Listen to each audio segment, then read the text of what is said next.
tah lamun geus bisa kos kitu tah naon eta parabotna hiji ulah resep dunia ulah resep bahasana gitu tinggalkeun ka resep kana dunia ulah ngudag-ngudag dunia cirina teu ngudag-ngudag dunia tanda teu resep kana dunia cenah aya di lembur ge teu ngudag-ngudag dunia bengek tah mah lain teresepeun geus teu daya teu upaya tah mah lain deui tah mah kos kitu kadua ka makhluk ulah aya di jero hate teh aya makhlukan ulah aya jelmaan di hiji Allah nu katilu nafsu nu kaopatna setan ulah aya geus lamun geus lempeng eta takakarak mantap salat Allahu akbar Allah nu maha agung kaagungan Allah kabayang nyieun langit nyieun bumi katutusina dadambelan Allah akbar Allah teh kabelah ditu da nyieun surga nyieun neraka saha nu bisa nyieun surga nyieun neraka akbar Allah teh urang teh ti eueuh ka aya kuari geus aya diurus akbar Allah teh kuari pengurusan Allah kasim kuring ka kaula keur salat lain abdi nu salat teh ja Gusti ieu teh Allahu akbar nikmat salat khusu kakara khusu mentek Mama Bakri mah budak coba talagudag sia memeh salat zuhur titah talagudag budak ayo numbat dak didudak nyana salat Allahu akbar teu kadengin eta lagudag ku husu-husuna salat nu talagudag budak sakitu embatna teu kadenge husu jasa ta salat lantak Sayyidina Ali kita jambut pedang engke bae lamun kula keur salat cabut eta pedang panah teh teu karasa beres salat teh pedang kunaon tadi cabut entos tuan teu karasa urang mah kureungit yang encan nyoco can naon geus bingung jauh jasa urang ka Gusti Allah regit salat maghrib salatna di sisi masjid di kaca kabeneran aya liwat ngalirik aduh celi lain ngadengekeun imam nyana ngalirik waduh itu lempangna mantep awas aduh salat kos kitu jasa tah nanti kayak ditimbang pan eta jore teh salat tah jore malaikat lapar ke Gusti iya jore salatna naon ka joreanana padahal mah Gusti nyahoeun ngananya tetep tama etika sidang nah iya baca kodo bae kodona kunaon nonton bola tapi salat tu sajana teu usu teu seusuan naon neulekeun bujur bae nya salatna cak malaikat teh aju naon deui atuh beres mah cenah ieu mah salat mah salat geus aing lantaran nyimpen rahmat 99 kasorgakeun bae masyaallah. Bismillahirrahmanirrahim. Ya masa yang nanya bagaimana hukumnya main musik seperti band dan bagaimana orang yang mendengarkan. Musik itu kasurkan karena alatul lahwi jadi haram mutlak. Mutlaknya jadi tambah kasurkan karena alatul lahwi jadi haram musik teh haram moal dina naon kan paling dikerebeken doang di neraka nu ngadengekeun aya makmum atuh berjamaah sarua bae dihijikeun nya ulah sok main musik pagawean Kristen main musik ieu mah punten bagi aya kumaha ngaosan meninggal kurang sampurna hukum tajwidna kumaha naon kitu ngajian di meninggal tajwidna kurang bagus baraka lamun urang kuli ngajian di maot kuli ngaranna ge teta kudu nu bagus makhrajna lamun nu teu bagus misalna huruf naon nu teu bagus teu sakabehna teu bagus meureun po nu kurang bagus atawa bod nu kurang bagus eta tanu disiksana nu kurang bagusna tah nu teu kudu dibayar nu goreng nata jeung nyana doraka ulah bae tuh nu tajwid teu bagus kumaha si mayitna ngaberatkeun atawa teu mayit urusannya nama moal ngamomononan moal hanya doraka lamun urang tajwidna kurang bagus hitung-hitungan ekonomisna sabaraha nyana nu kurang bagusna etalah anu ngurangan kana ujrohna di samping ngurangan kana ujrohna oge ngadorakakeun ka dirina ulah mun kurang bagus makhrajna jeung tajwidna ulah wani-wani ngajian kuli kamang ngaranna kan kuli yang sorangan ge berat komo kuli ulahnya kanyahoan bagus jeung gorengna bebeja ya kabatur ngagurukeun berarti geus bagus encan ieu makhraj ieu mun encan ngaguru deui ulah waka dijual ka batu lantaran barang joreng mah dijual teh atuh murah hargana nya kitu jaritakeun masalah ahli Mekkah nu bangkawarah jasa teu daek narima nasihat teu daek nurut manut ka Kangjeng teu daek iman ka Kangjeng teu daek percaya ka Al-Qur'an sebagai mukjizat teu percaya bahwa pangeran teh Allah subhanahu sangat bangkawarah urang Mekah di Mekah geus arasup Islam bangkawarahna pindah ka Jakarta jadi du bangkawarah di Jakarta cek urang Jakarta jan teu aing mah pindah ka Citra jadi di Citra ku ari nu bangkawarah di Citra mah jadu teh mah umum urang mana macam-macam Ranci Soka Balaraja nu eueuh teh nu ti Loka Citra ngan urang Pasar Kemis doang sebab nu bogana urang Pasar Kemis teh bareres insyaallah dari unggal perumahan jadi kos kalari perzinahan permabukan Gusti Allah Akbar geus teu kuatin bangsa Indonesia ningali lalakon karamean dunia aju ngarasula maling motor unggal poe terjadi mobil kuari Masya Allah geus terus-terusan naon teh sababna moal bisa dinasehatan lantaran awalna teu dibesikan ku besik agama teu ngaji tauhidnya nele motor bagus narasula mobil bagus narasula aya nu ngaraji mapan atuh geus diatur ku Allah atuh geus boga bagianana lah jahirup memual kebel ieu sungutna mah kitu hatena mah bagus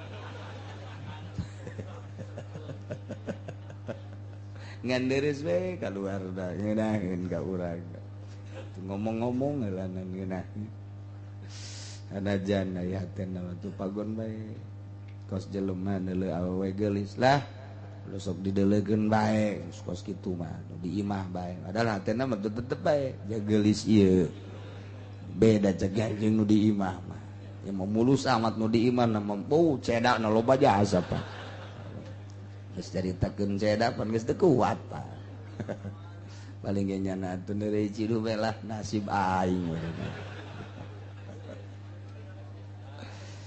dibebenjokeun ke bae lah di sorga ke bae di sorga bidadari geus nungguan eta paling bebenjokeun kitu jauh ka sorga nyon teu panah iyalah kafir-kafir Mekah bangsa-bangsa Arab saat eta buang kawarah luar biasa dilelesan ku dilelesanan aku Kangjeng Nabi rada dikerasan saeutik wah nyiksa teu percaya penuh ka Kangjeng Nabi bahwa Kangjeng diangkat sebagai Rasulullah teu percayaeun ka Al-Qur'an bahwa Al-Qur'an teh mukjizat teu percayaeun ka Gusti Allah bahwa Gusti Allah teh pangeran nu nyieun langit jeung bumi nyana tetep bae nyembah da ka manat kalata ka Uzza patung nu dijieun kunyana disembah. Itu bae nama terus bae. Kangjeng terus bae dakwah terus bae Kangjeng dakwah. Lantaran nyala besi kalengitan dunia, besi kalengitan tahta, besi kalengitan kitu kamulyaan. Embung jasa iman ka Kangjeng Nabi Muhammad sallallahu alaihi wasallam. Tak ieu harta teh ngahalangan. Kamulyaan teh ngahalangan, tahta teh ngahalangan. Mantap coba ge. Nu hebat bahkan jelema teh dibere sugih jeung susah akur bae tetep bae ibadah ka Gusti Allah tawadu eta hebat. Keur susah nyana tawadu ka Gusti Allah, keur sugih ge dibere sugih tawadu. Baheula kerjan jadi pejabat nyana tawadu ka Gusti Allah, kuari barang jadi pejabat tetep tawadu ka Gusti Allah, tak istiqomah tah. Eta nu hebat mah nu kos kitu teh. Baheula kerjaan maju dagangnya na istiqomah ibadah ka Gusti Allah tawadu kuari barang maju dagang tetep tawadu ka Gusti Allah. Ieu anu hese ge kos kitu.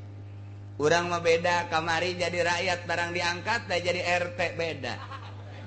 Tolak cangkengna geus rada ngaluhuran ti cangkeng ka dieu ka susu. Diangkat jadi jaro, di dieu dikelek. Dikelek barang jadi lurah atuh di pundak kuari. Barang jadi bupati atau acung-acungan geus teu geus eueuh tempat geus teu bisa julak cangkeng.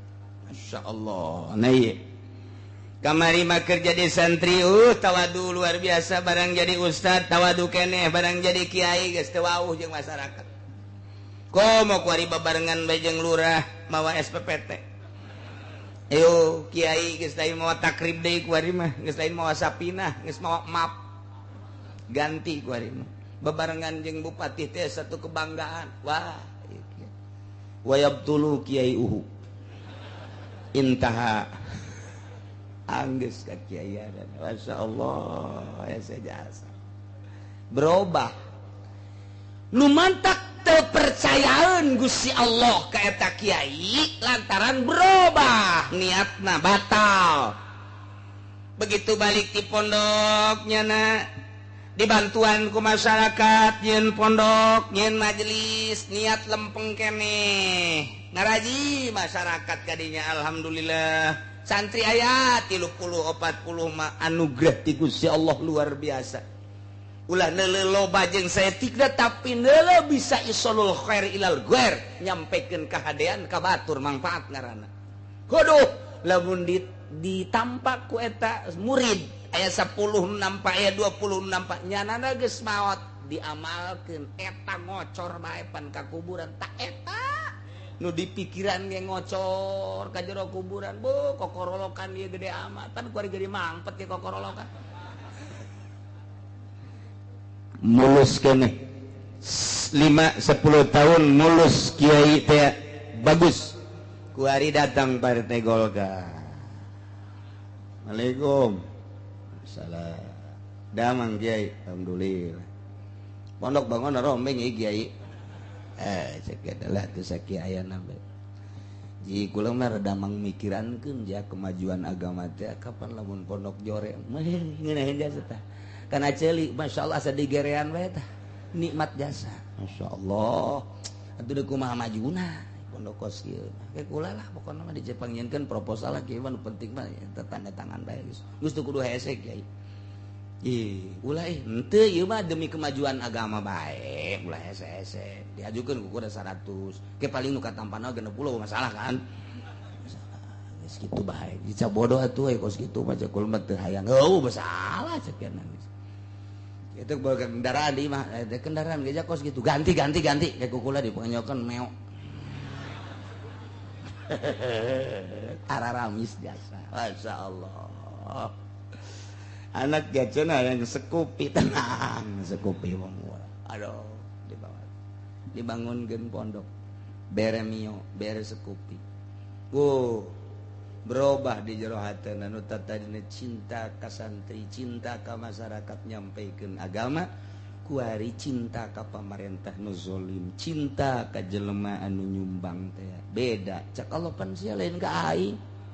Pan kamari mah sia ditentremkeun ku aing tatageunana ka aing, ku aing dikiriman bae pan. Kuari kula tatagenan ka ditu ka camat. Ah, sia teu dibere betah santrina hareudang di pondokna santri. Hiji-hiji barali. Aju mingguanana aya mah aya ngana rundutan. Marepel tinggal 5. Hujan gede teu ngaji. Beres. Ai baheula mah jah hujan ge ngaraji beta masyarakat belaan make payung. Naon eta? Lantaran kolbuna mailul kolbina berubah kamari mah cinta ka Allah, bener-bener ngaluhurkeun agama, kuari mah cinta proposal. Diantepkeun ku Allah. Kamari ku aing diurus ya lantaran sia ka aing. Kuari mah sia ka camat. Tuh datangan ku sia camat. Mun disompralkeun teh ngomong kos kitu.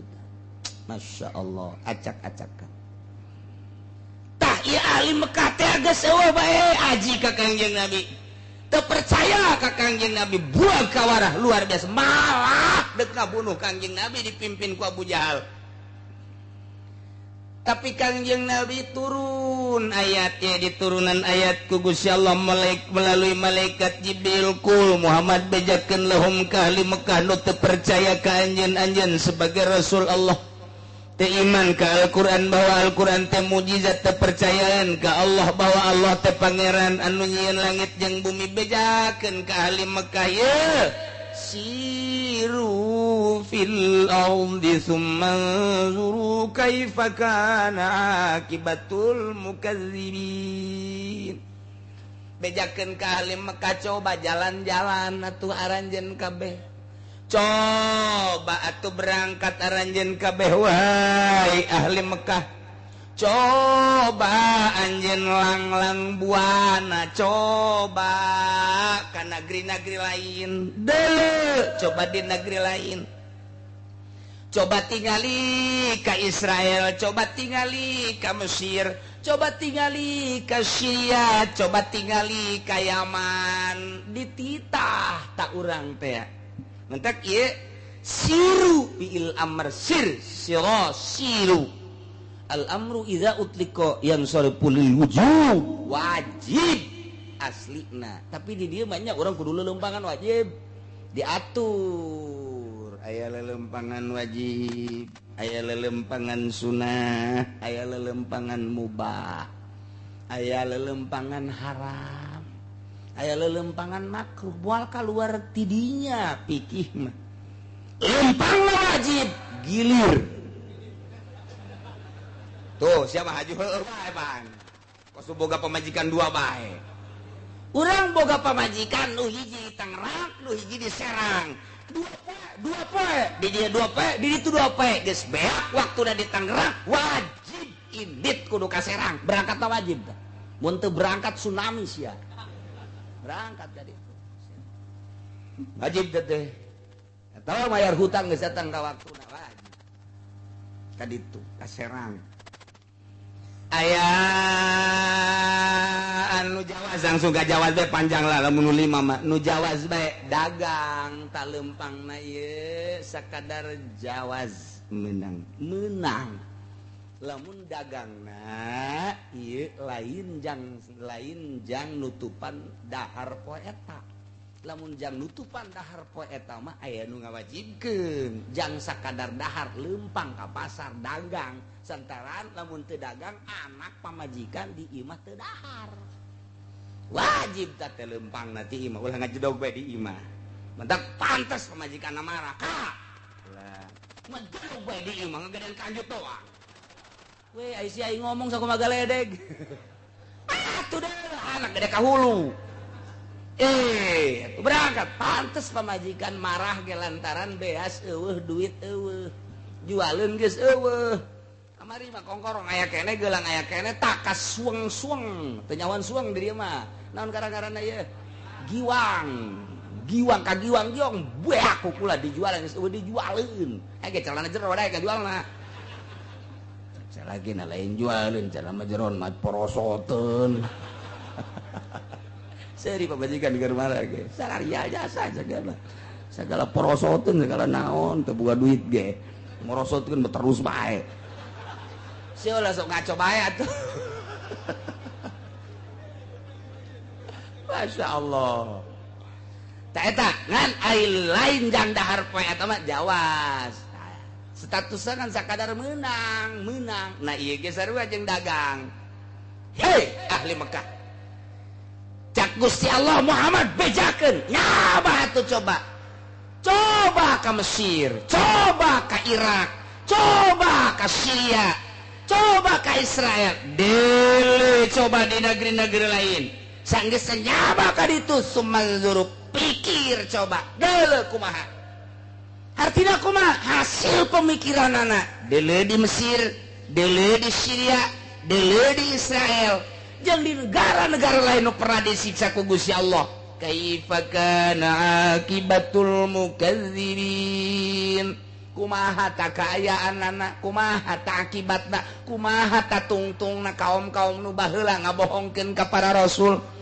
dole coba nu baheula pernah ngabohongkeun ka Kangjeng Nabi Nuh kaumna dikumahakeun nu pernah ngabohongkeun ka Kangjeng Nabi Yunus kaumna dikumahakeun nu pernah ngabohongkeun ka Kangjeng Nabi Daud kaumna dikumahakeun nu pernah ngabohongkeun ka Kangjeng Nabi Isa kaumna dikumahakeun coba urang Mekah titah nyaba ka ditu titah deuleu lamun kaum Kangjeng Nabi Lut baheula teh cak Gusti Allah dibalikeun pan ku aing gara-gara nyana teu percaya ka Kangjeng Nabi Lut bahwa Kangjeng Nabi Lut eta adalah utusan Allah hayu umatna teu saeutik-eutik acan ngajedi endahan ngaliwat bae ngadumling dibalikeun deuleukeun tah kaom bejakeun ka ditu bejakeun tah deukeut tah antara Mekah jeung Madinah tah aya tadi di Mina tah kadinya eta urut sa eta Mekah Madinah tah urut nu baheula begitu Baitullah rek diserang memeh pasukan gajah baheula ge deuk aya nu nyerang Baitullah dihancurkeun ku Gusti Allah dibalikeun dunia panon taneuh teh deui coba tuh di Mesir baheula di zaman Kangjeng Nabi Yusuf disiksa kaumna deuleu coba titah berangkat ka ditu ayo bejakeun dibejakeun ku Kangjeng Nabi wahai ahli Mekah coba tingali ka negeri-negeri lain menjelajah atuh jang modal aya coba geus datang ka ditu kumaha kaayaan kaum-kaum nu baraheula nu ngabohongkeun ka Kangjeng Nabi ngabohongkeun ka rasul-rasulna pan eta teh min hilakihim bil azabi dirusak disiksa nu dikerem bae aya di hujanan bae aya nu dianginan bae aya ku Gusti Allah nah iyalah lihat tabiru supaya ahli Mekah nyieun contoh nyieun ibarat teh urang ge kuari teh meunang lempang coba aing ka Yordan ye ningali Ashabul Kahfi di Guha Yordan di ditu teh kapan aya laut putih tidinya aya larangan masuk kadinya lantaran belah dituna teh aya hiji kitu tanah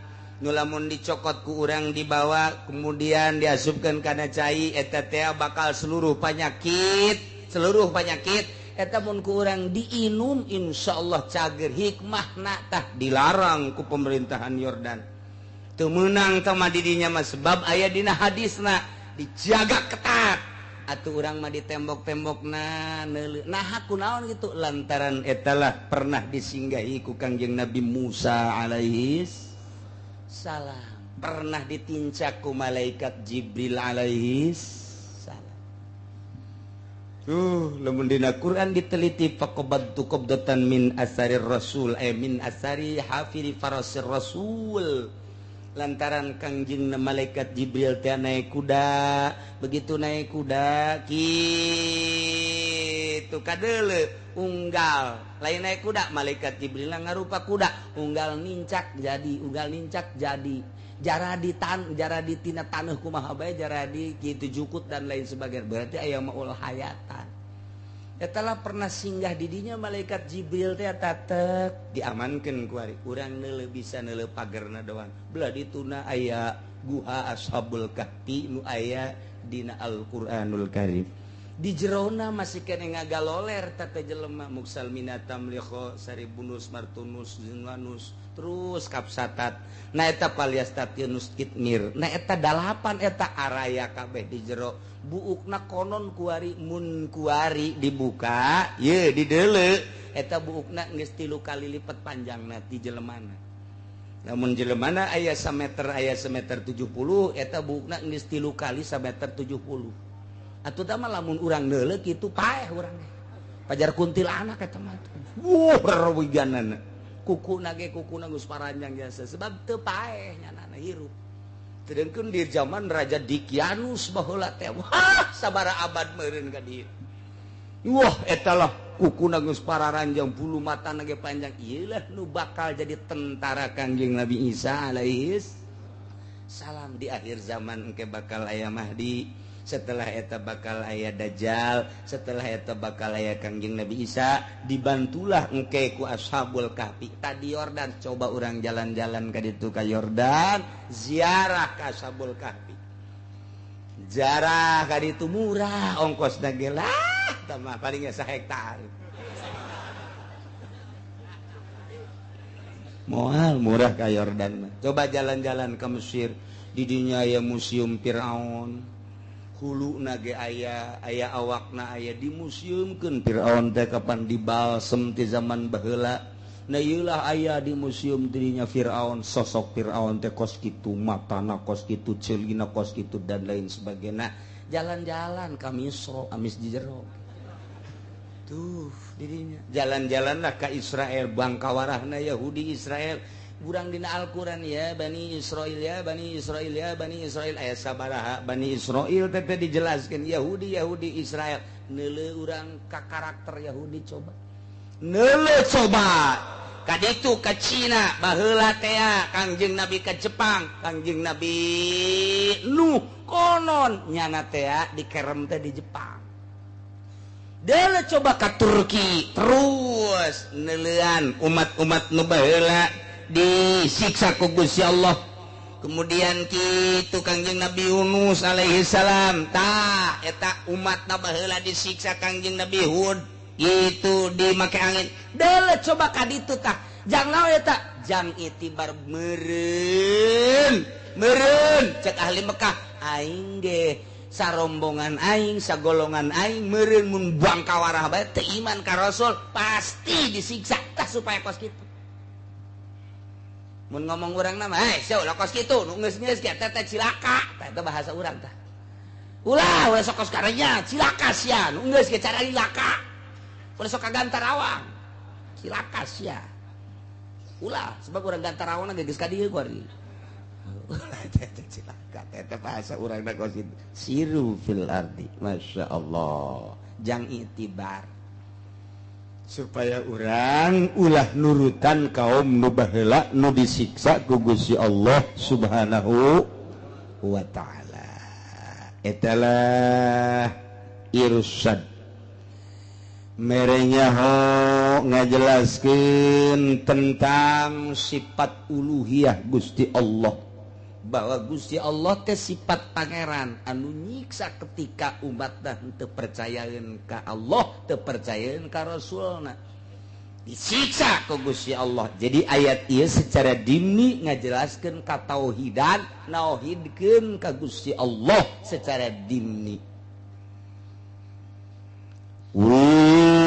liman ma fis samawati wal ardh ucapkan ku anjeun Muhammad kalimat eta boga saha ma fis samawati wal ardh langit katut esina bumi katut esina bejakeun eta teh milik saha kitu dijawab kul lillah lamun nyana teh daekeun ngajawab bejakeun eta teh milik Allah langit nangieun aing kitu Allah ngaranna saeusi langit malaikat nangieun Allah bejakeun bumi nangieun Allah lain jajadianan saeusi bumi nangieun Allah bejakeun langit bumi katut eusina milik saha mun teu daekeun ngajawab bejakeun kul lillah kataba ala nafsihi rahmah Gusti Allah geus tetepkeun ka zatna rahmatakana rahmat fadlan minhu ieu teh merupakan suatu kurnia ti Gusti Allah. Ihi talatufun fi du'aihim ilal iman. Di dieu teh aya miwelas mika dedeuh mikanya. Ngajakanana ka ahli Mekah supaya iman. Kieu Muhammad bejakeun ka ahli-ahli Mekah. Allah teh dedeuheun jeung nyaheun. Diantap ku Gusti Allah ka buang kawarahan ahli Mekah teh ku dedeuhna Gusti Allah. Umat nu baheula mah asal teu percaya ka rasulna sebagai rasul Allah siksa. Ieu mah henteu bejakeun Allah teh kataba ala nafsihi rahmah. Nyatat Gusti Allah, netepkeun Gusti Allah ka dirina, ka zatna rahmat. Henteu gegeran kitu ahli Mekah mah disiksa. Henteu kuari bohong, henteu kuari garasula, teu kuari teu percaya, kuari disiksa. Allah teh dedeuheun jeung nyaaheun bejakeun ka anjeun ditanggoan kitu ku Gusti Allah moal waka disiksa supaya iman. Kataba ala nafsihi rahmah. Kuari ge sarua ieu lamun lain aya rahmat Allah geus dikuwahakeun meureun. Lantaran nu mabok diunggal juru nu judi diunggal daerah. Geus puguh nu maling mah rakyat maling kotok, maling mobil, maling motor. Ai pemerintah berdasi tanda tangan geus maling nu rakyat geus pabelit ku ari mah. Pamalingan kabeh atuh ku ari mah. Mun lain aya kataba ala nafsi rahmah, siksaeun Allah atuh kabeh ge ku ari. Lamun urang make Al-Qur'an kabehan nikmat jasa dagang atuh ngeunaheun meureunanan ieu nimbang napas bae. Lamun kiloan pas, lamun meteran pas, jasa rarieun meureun make Al-Qur'an aman. Tapi buktikeun coba kuari ulah-ulah jauh di pasar Kemis bae urang meuli 1 kilo gula timbang deui di imah teu ceuli datang aya ka 1 kilo deui bae. Lantaran urang nyaho dedegan 1 kilo mah asana sakitu tah barang meuli urang 1 kilo sagede peureup. Imah sana moal aya eta sangkilang di pasar Kemis nu ngaraji komo di Cikupa mah teu aya. Acak-acakan tah mah. Kitu keneh meteran dan lain sebagainya. Ieu geus teu make Al-Qur'anul Karim kuari lamun make Al-Qur'anul Karim auratna ge atuh ngeunaheun jasa awewe atuh meureunanan kudu nutupan aurat ulah kadele dada ulah kadele beungeut kabeh moal aya nu kumaha-kumaha aman meureun ki haji ngaji ka Cilongok teh. Tapi pan kuari mah barang ngaji ka Cilongok. Waduh, bebe jadi kanu di imah. Kakak dek ngaji deui ka Cilongok. Pan getap amat ka, emang aya naon? Ngunahun jasa ngajina horeng lain, neuleuh bujur gede. Hayu sia dek kumaha ieu? Dadana kabuka saeutik, masyaallah. Anu di imah bae neuleuh urang Lampung putih bitis sakadeuleu. Aduh, masyaallah. Susu mararentol. Bibirna bareureum. Ieu teh auratna. Mun jelema nuturkeun Al-Qur'anul Karim aman. Urang leumpang ka jalan atuh nyeuleuh sakumaha barong bae geus kitu tuh. Eueuh masalah aja.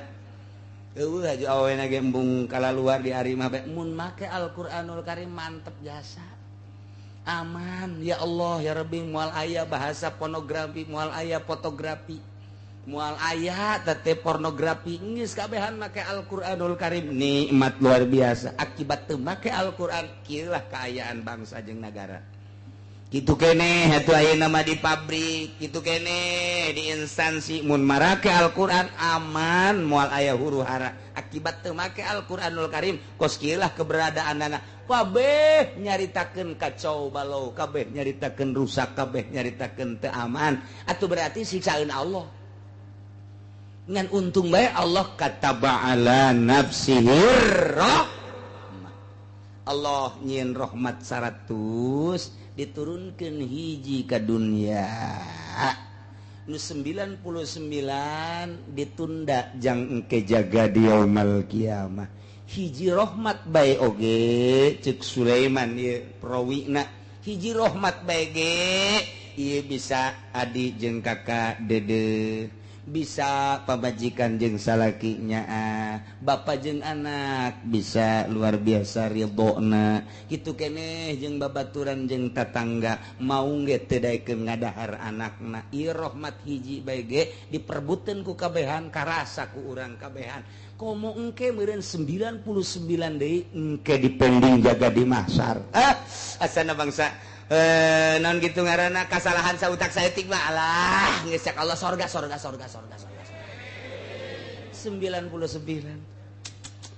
ieu saya patah urang mana urang Cikupa timbang cek malaikat begitu ditimbang ai salat mah salat ngan subuh qada bae cek malaikat ieu nu mata qada bae kunaon teliti peutingna ieu nonton bola bae cenah ieu waduh qada bae ai salat bae salat ngan qada anu 5 deui salatna nu 4 teh husu Allahu akbar sekupi Allahu akbar apan Allahu akbar iyyaka na'budu wa iyyaka nasta'in lampung Allahu akbar aduh ieu masyaallah aya cewek duh kamari kenalan Betty eta salat teh kos karari itu wae eta salat teh atuh kawehan ja karari itu kabehan atuh hayu jelema nu teu gurusan ruhani mah pasti karari itu bae salat teh pada anu gurusan ruhani mah moal dina ayana ge langsung kembali naon sababna misah awak jeung roh papasrahan pan ka Gusti Allah Gusti mata nu aya di abdi teh ieu teh panu Gusti abdi kicep ku Gusti neuleuh teh dideleukeun ku Gusti kebenaran ku abdi digunakeun lain anu dipake karidho ku Gusti hampura Gusti kitu keneh ceuli kitu keneh irung kitu keneh kabeh ke awak urang ya lah Gusti ai jasad mada di mana geus teu aya rohan isuk pageto meureunanan ieu mah dibalangkeun ka kuburan boro-boro deungeun jeung tatangga sangkilang pamajikan ge anu unggal peuting sare babarengan nangis embungeun ku ari mah geus ngagojod bangke dipicen kaleuweung dikubur ieu mah jasad tapi roh abdi ieu pan ka Gusti nah ieu roh abdi teh pan nu Gusti asal lagi ti Gusti kuari ge diatur ku Gusti dek dikagustikeun bae nu mantak abdi teh dek nurut bae ka Gusti kumaha parentah Gusti tah lamun geus kos kitu coplok roh jeung awak geus bisa hihiberan nalika salat ge roh mah hiber ka sekupi Allah eta mah nafsu ngaranna tah lamun geus bisa kos kitu tah naon eta parabotna hiji ulah resep dunia ulah resep bahasana ge tinggalkeun karesep kana dunia ulah ngudag-ngudag dunia cirina teu ngudag-ngudag dunia tanda teu resep kana dunia cenah aya di lembur ge teu ngudag-ngudag dunia bengek tah mah lain teu resepeun geus teu daya teu upaya tah mah lain deui tah mah kos kitu kadua ka makhluk ulah aya di jero hate teh aya makhlukan ulah aya jelemaan di hiji Allah nu katilu nafsu nu kaopatna setan ulah aya geus lamun geus lempeng eta takakarak mantep salat Allahu akbar Allah nu maha agung kaagungan Allah kabayang nyieun langit nyieun bumi katutusina dadamelan Allah akbar Allah teh kabelah ditu da jieun sorga nyieun neraka saha nu bisa nyieun sorga nyieun neraka akbar Allah teh urang teh ti eueuh ka aya kuari geus aya diurus akbar Allah teh kuari pengurusan Allah kasim kuring ka kaula keur salat lain abdi nu salat teh ja Gusti ieu teh Allahu akbar nikmat salat khusu kakarak khusu ngantek Mama Bakri mah budak coba talagudag sia memeh salat zuhur titah talagudag budak hayo nu embat dak didudak nyana salat Allahu akbar lek teu kadengin nu talagudag ku husu-husuna salat nu talagudag budak sakitu embatna teu kadenge husu jasa ta salat lantak Sayyidina Ali titah jambut pedang engke bae lamun kula keur salat cabut eta pedang panah teh teu karasa beres salat teh pedang kunaon tadi cabut entos tuan teu karasa urang mah kureungit yang encan nyoco can naon geus bingung jauh jasa urang ka Gusti Allah regit maghrib salatna di sisi masjid di kaca kebenaran aya liwat ngaliring Aduh celi lain ngadengekeun imam nyana ngalirik. Waduh itu lempang na mantep awas segala. Aduh salat gos kitu jasa. Tah nanti kayak ditimbang pan eta jore teh salat tah jore. Jore malaikat lapar ke Gusti. Ieu jore salatna. Naon ka joreanana? Padahal mah Gusti nyahoeun ngananya tetep tama etika sidang. Nah, iya baca kodo bae. Kodona kunaon nonton bola, tapi salat. Salat tu sajana teu husu. Teu husuan naon? Neulekeun bujur bae nya salatna. Cak malaikat teh. Aju naon deui? Atuh beres mah cenah ieu mah salat mah salat. Geus aing lantaran nyimpen rahmat 99 kasorgakeun bae. Masyaallah. Asana begitu husu bae. Asana begitu husu. Guys lah pokoknya aing tenang cenah. Ngaji poe kamari mah geus teu kudu husu ku rahmat Allah. Mantep jasa. Ai teh dibejakeun ja emang kos kitu ieu mah. Matak nu ngeunah dibejakeun ngeunah, nu teu ngeunah dibejakeun teu ngeunah. Ieu tak keur carita kataba ala nafsihir rahmah. Salman nyaritakeun seperti eta. Jiatun mah teh asal daek ngaji salat sorga. Ngan dihandeup heula moal haju diasupkeun angel. Ngan teu ka neraka doang. Dihareupeun we ditanya ku malaikat, "Hei, boga kunci?" "Encan boga." "Di dinya bae heulanan." Nyen tenda bae cak malaikat teh. Masyaallah. Na ieu kataba ala nafsihir rahmat. Bejakeun Muhammad. Allah tegas tetepkeun kana rahmat boga 99 kitu. Nu baheula asal buah kawara teu percaya ka rasulna, nentang ka rasulna siksa langsung. Komo lamun nyana menta. Lah ulah sok loba omong. Rasul datangkeun siksa. Teu kebal disiksa. Lah ulah sok loba omong. Rasul coba siksa, disiksa pan ku aing. Lah Lut cek kaumna, rasul Allah. Coba deuk kumaha coba kami siap disiksa ku aing. Tapi aing ka umat anjeun mah cek Gusti Allah kataba ala nafsih rahmah. Deudeuh jeung nya antepkeun bae heulanan moal waka disiksa di akhirat teh di dunia mah. Ke bae sugan bae nyanang ke di akhir hayatna bisa tobat. Kuari nyana jadi naon kitu ngaranna tukang bacok, tukang bobok, tukang mukakeun rok. Kuari nyana tukang judi, kuari ditungguan ke sugan we sataun deui kapaeh nyana tobat, sugan genep bulan deui kapaeh kana nyana tobat moal waka disiksa ku aing. Kataba ala nafsihir khusus dajang ahli Mekah nu bangkawarah teu gegeraan disiksa ku Gusti Allah, dipending bae kumaha engke di akhirat umum najang urang kabehan. Mun kuari rahmat Allah siksaeun malulu. Sabaraha puluh nu mabok di Citra, sabaraha puluh nu mabok di Puri, lain Puri ieu. Sabaraha ratus sapetingna nu zina, ngarebu beureun Jakarta, Tangerang, Surabaya, Bandung, nu zararinah, Masya Allah. Ih, muringkak bulu, siksaeun Allah. Anu ngridit sabaraha. Siksaeun Allah teh Masya Allah. Anu ngagunakeun bunga bang siksaeun Allah riba tapi ya Allah ya Rabbi. Tapi aya rahmat Allah teu gegeraan disiksa ulah ngeunah-ngeunah di akhirat engke disiksa. Lain berarti lah aya rahmat Allah ieu tenang wae ngridit ge lain kitu. Salametkeun diri urang saat batur ngridit urang mah henteu, saat batur ngagunakeun bunga bang urang mah henteu. Engke mah engke nu ngaharamkeun bunga bank ge bakal dipersulit. Engke mah anu ngahalangan kana kredit ge dipersulit. Naon? Tekanan Amerika. Ieu teh sistem Yahudi perdagangan, aya Indomaret, aya Alfamart, sistem Yahudi dipaksakeun di urang mengalahkeun rakyat leutik. Geus bae sabodoh rakyat padek dahar deuk teu dahar. Sistem seperti eta. Kredit supaya sistem Yahudi nu aya multi terus dilaksanakan, dipaksakan ku ari kiai bari lu aya keuntungan teu dideuleuh meureun takribna jeung Fathul Mu'inna endaan ka babawacaa.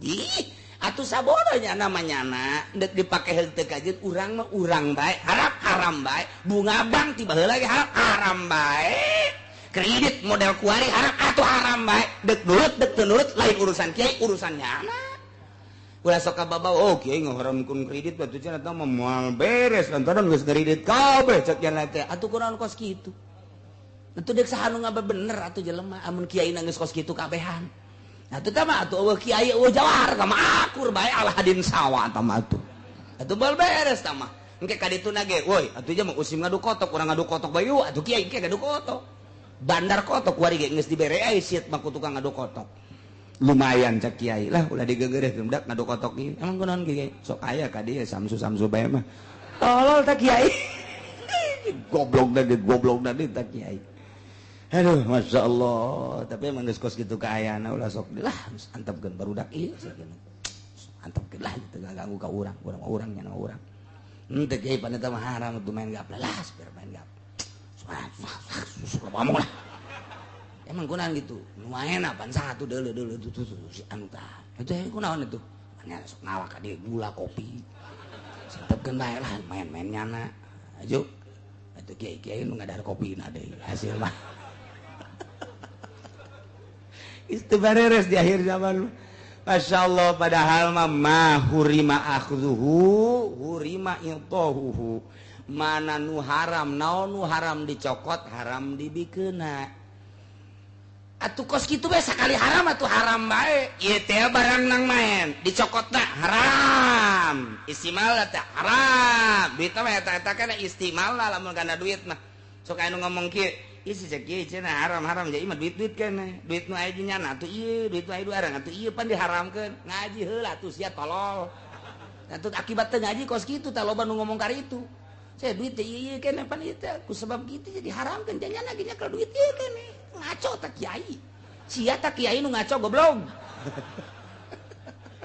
ayo teu ngaji hararese ngaji heula atuh ulah sok aju hukuman sorangan jadi istimalna deuleu tadi na usul fikihna geus ma hurima akhluhu hurima i'tauhu wa ma hurima talabuhu atuh hurima deui akhluhu nah anu haram di teanganana haram gitu dibikeuna atuh haram di teanganana nyogok haram menta disogok ke haram judi duitna haram dibikeun lagi ka kiai haram sarua bae talamun aya jelema judi mere ka kiai aju kiaina narima nyaho aya teh nyahoona rada dihampura ieu mah teu nyaho ieu teu nyaho bae lah atulah pokona hararese jasa ieu mah keur teu nyaho tah masalah ieu mah nyaho eta teh hasil judi judi inum ku kiai didahar ku kiai coba sholat Allah cek paru yang amat sih ya ngapain tengarin ini sholat deh bensin 2 tak bensin tak 2 tak tanu mantak kuari duit di pemerintah duit pajak haram pajak mah kabeh ge geus mutlak sama seluruh imam pajak mah haram dibikin ka kiai pakai sholat ku kiai Allahu Akbar tek ceuli teh lain cakula Imam Ghazali ngomong kos gitu Imam Qusairi ngomong kos gitu Syekh Abdul Qadir Al-Jailani ngomong kos gitu deleukeun jelema nu bensina teu beres moal husuk kajen kukuman mantak satungtung nyana cicing di pemerintahan kajen teuing ka mamana lalakonna tetep bae moal husuk bensina teu beres bensin teu beres moal kajen kukumaha bisa disumpah bisa jasa jajal mah husum lain kos kitu cenah eta tarangna hideung badug-badukeun ku sia kena hideung aing mah teh sieun kunu serem henteu sieun kunu tarangna hideung henteu saeutik ge henteu tambahan hideungan ku sia pekan dia bro teu gimbit naon sabab kadeuleu jasa lain kitu jelema husum lempang na geus kadeuleu diuk na geus kadeuleu ngomong na geus kadeuleu jelema husuk mah deuleu Gus Dur kula mah selalu nyele Gus Dur teh lain naon nu kadeuleu ku kabehan ketika diuk tak leungeun di dieu teu robah-robah eta ahli thariqah mah kos kitu tak deul kieu bae cenah aju kikian kotek teu mah gayanya na leungeun coba urang mapan lamun diuk dia tuh leungeun ka mana bae ka ceuli ka irung atuh leungeun ngopepan artina lamun diuk keur teu ngaji jadi ini mah kieu bae ngobrol kieu ngaji kieu eta teh hese hayang diuk kieu coba saminggu bae bisa kitu mun teu kurus ya tuh dalekeun ya udah ku jeung mantap ku ahli toreka kajian ahli torikot kajian dulu kumaha ge diuk da lain deui atuh boga jurus-jurus tersendiri mentak lamun aya diuk di dieu nganggang bae ieu na oh cimacan berarti atuh kanyahoan bae Masya Allah kataba ala nafsihir rahmah la yajma'annakum ila yaumil qiyamah yakin Allah bakal ngumpulkeun ka aya renjeun kabeh ali bekah khusus umumna ka kabehan ila yaumil qiyamah tepikeun ka poe kiamat maksudna engke di poe kiamat kuari mah moal disiksa cek Gusti Allah deudeuh jeung nya aing kena diantepkeun ka aya hiji dua model kamari di Aceh aya hiji dua model di Yogyakarta aya hiji dua Jakarta ka Kerem model hiji dua eta mah jang itibar nu sejana bae ulah kitu atuh aing teh bakal nyiksa deui sia itu kuari sebenarnya mah tsunamieun gempaeun deui Tasikmalaya baheula masyaallah gunung Bitu walah luar biasa ambalayahna jelema datang ka dikawin-kawinkeun asal aya nu daek ngawin bae pan kula mah keur di Garut tarita begitu isuk-isuk dek ngaji isi loba lebu naon ieu oh Gunung Galunggung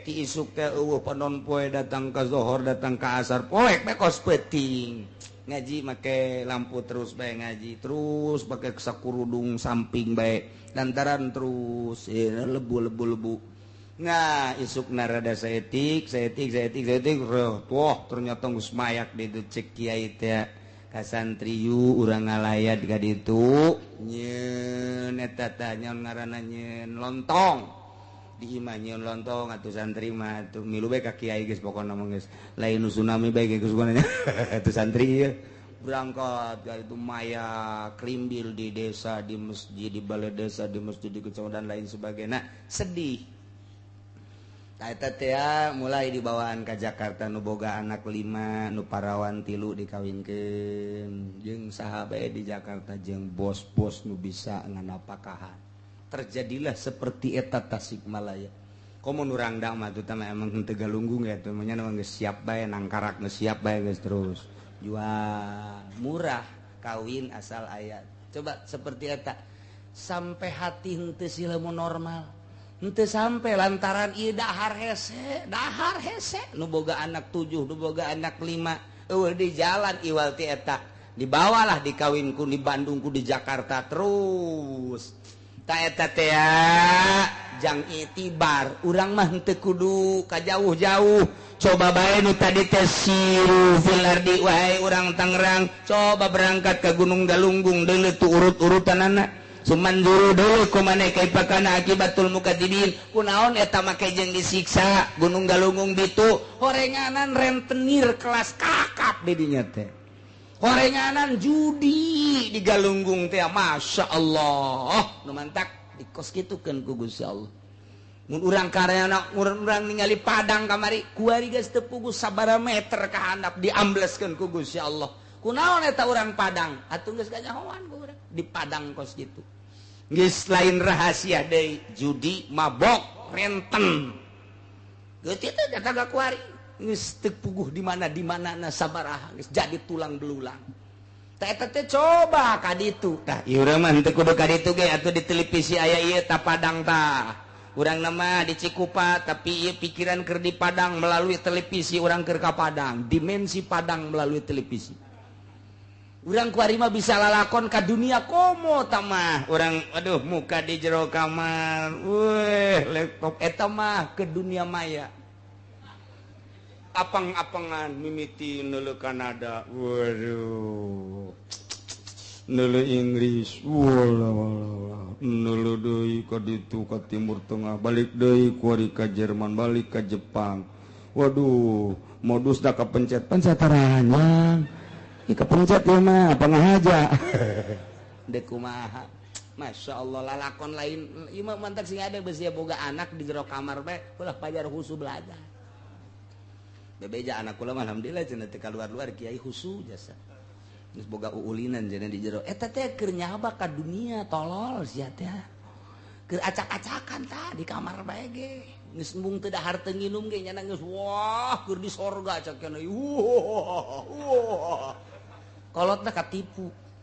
kolotna katipu nu mang meulikeun kolot nu apeng-apengan anakna atuh kolot ge ka bawah tah mah kolot ka bawah tah eta kuari dunia teh seperti eta masyaallah keur mejehna acak-acakan nyaba ka unggal nagara teu kudu naik kapal pesawat langsung melalui internet pencet geus araraya kabeh ge ieu lah nu disebut kitu era globalisasi informasi per detik ku urang kanyahoan ku ari mah tinggal bisa na jeung tinggal bisa mukana mantak lamun aya jelema ku ari dibere resep sorga jasa geus ieu sorga jasa tah di alam ku ari dibere resepnya kalau kos itu geus lah aing mah kajenting disebut ortodok yang penting mah aing maca Quran bae maca sholawat ka Allah geus lah ibadah ka Allah aman geus teu kudu maca sholawat maca Quran nya mah cicing bae geus aman ku ari geus teu kudu lantaran ku ari asal boga bae nu kos kitu waduh keur ngaji ge itu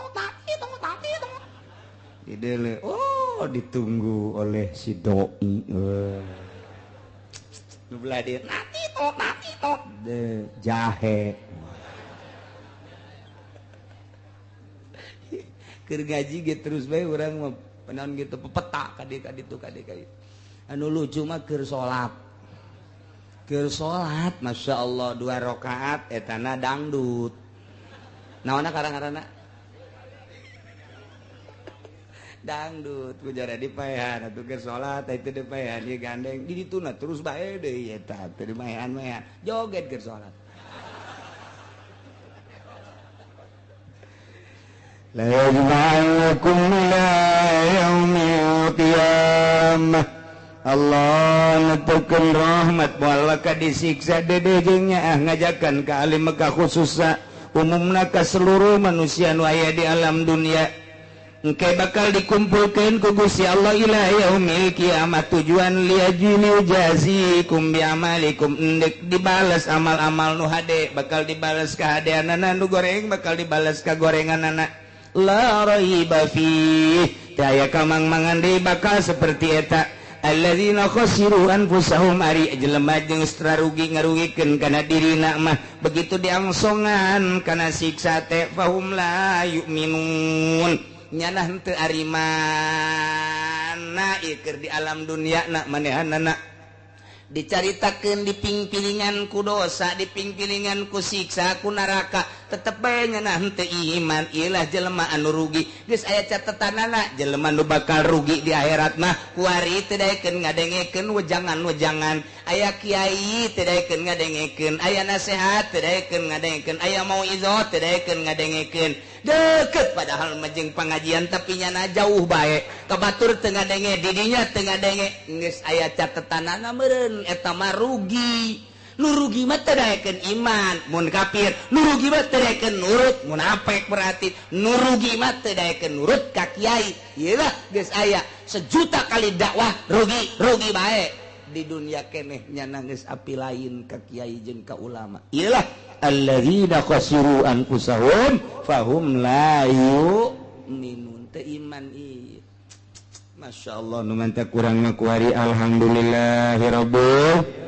alamin di akhir zaman orang masih sempat keneh ngaji ngadengekeun Al-Qur'anul Karim orang bisa merenung ka Gusti Allah mempertimbangkan salah jeung bener bisa memperbaiki diri orang kadang hayang hudang ti peuting kadang-kadang hayang tersirat di hati orang salat duha kadang-kadang boga duit hayang sedekah komo nu geus kolot malah harta aing aya ieu aya pembangunan masjid aya pembangunan majlis aya pondok pesantren lah cantang tuku anak mah disedekahan aing bae nang saha ta boga pikiran gitu nang Allah berarti nyana dek disalametkeun mun urang boga harta loba kemudian teu dae kos kitu berarti moal disalametkeun hisabeun Allah berarti lantaran dunia mah halaluha hisabun wa haramuha iqabun gitu kene tingkah-tingkah urang ucapan-ucapan urang lamun memang urang nak dibenerkeun ku Gusti Allah mah atuh dibere lurus baik dek disalamatkan lurus baik dasar urang dek dirugikan mah